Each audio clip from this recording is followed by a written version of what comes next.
ാണ് ഈ കുടുംബത്തിനെതിരെ വലിയ രീതിയിലൊരു സൈബർ ആക്രമണം നടക്കുന്നത്. അത് വളരെ തെറ്റായിട്ടൊരു സമീപനം. ഇപ്പൊ നമുക്കറിയാം, ഒരു കുടുംബത്തിൽ ഒരു പ്രയാസം ഉണ്ടാവുമ്പോൾ ആർക്കായാലും കുടുംബത്തിൽ, പ്രത്യേകിച്ച് അമ്മമാർക്ക് ഒരു പ്രയാസം കൂടുതലുണ്ടാവും. അപ്പൊ അതനുസരിച്ച് ചില പ്രതികരണങ്ങൾ അവർ നടത്തി. അത് ഒരിക്കലും മനഃപൂർവ്വമല്ല. മകനെ കിട്ടാനുള്ള ഒരു ഇപ്പോൾ തെരച്ചിൽ നിർത്തിയെന്നൊക്കെയുള്ള വാർത്ത കാണുമ്പോൾ അവർ കഴിക്കും, അപ്പോൾ എന്താ ഇന്ന് രാത്രി തിരഞ്ഞാൽ അതിൻ്റെ പ്രോട്ടോക്കോളും കാര്യങ്ങളും അമ്മയ്ക്ക് അറിയില്ലല്ലോ. അപ്പം അതിൻ്റെ പേരിൽ ആ കുടുംബത്തിനെ ആക്രമിക്കുന്നു.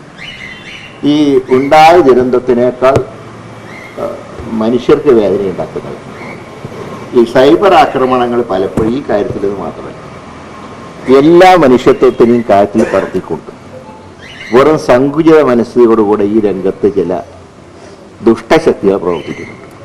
അതാരാണെങ്കിലും, ഏത് പാർട്ടിയാണെങ്കിലും, ഏത് സമുദായമാണെങ്കിലും അങ്ങനെയുള്ളവർക്കെതിരെ ശക്തമായിട്ടുള്ള നടപടികൾ സൈബർ രംഗത്തുണ്ടാവണം.